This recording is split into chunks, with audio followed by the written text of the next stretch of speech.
And 7th day came and went. A few days earlier, they told us to calm down and relax. Hey, relax, guys! People are still enjoying their time with Dragon Age: The Veilguard, you see. But come to find out, Mass Effect might actually be getting a TV show, written by the writer of Fast and Furious 9. I got family.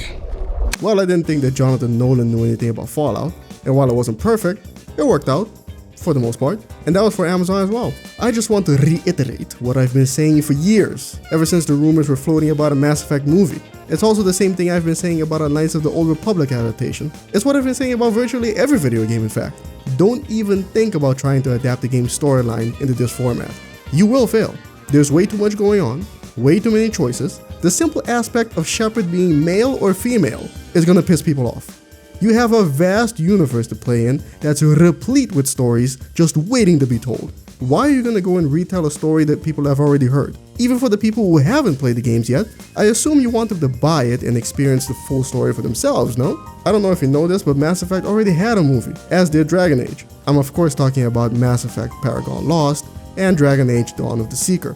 I saw them both, and while neither of them were particularly great or anything, they had the right idea. Tell a story that's adjacent to the games.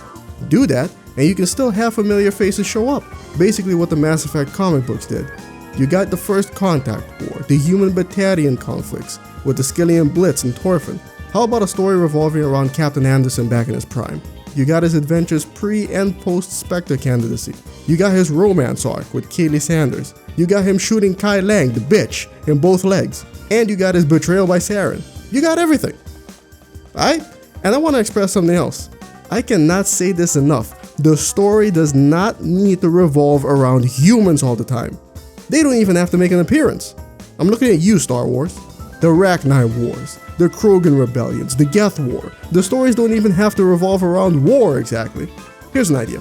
During the events of Mass Effect 3, a Spectre or a Shadow Broker agent is on a race against time to find and neutralize a high-level official within the Citadel who's been indoctrinated. The Mass Effect universe is vast enough that the possibilities just write themselves. I can only hope that the writer Daniel Casey understands this and has the freedom to do it. You know how executives can be. Put a kick in it, make her gay! Is it just me?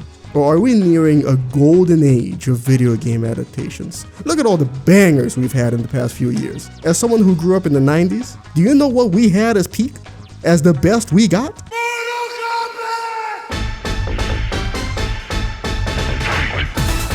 You can't put this shit out today. I still think it's awesome, but that's the rose-colored glasses talking. Critically speaking, it's not that good. If this came out today, I'm sorry. It's not gonna cut it, but it's all we had. The movie was a smash hit, and you know how they rewarded us? Too bad you will die. I know I'm going on a rant here, but I gotta keep going. I was also a big Hitman fan. Hype was pouring out of my eyes the first time I booted up Hitman 2 Silent Assassin.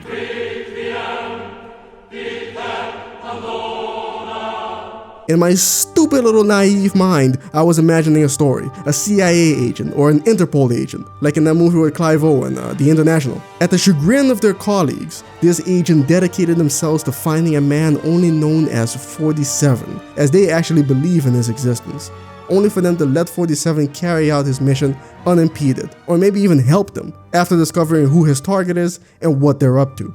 The story cannot revolve around someone who has to be very stealthy, but you can still have him in a lot of scenes. Sharp-eyed viewers will notice a man in the background or walking by, but always in different clothing for some reason. They ended up making not one, but 2 films. Did they do anything like this? Of course they didn't. Instead, they gave us trash. To be perfectly honest, I could only stomach the first movie. And besides Olga Kurylenko's fine ass, there wasn't anything redeeming about it.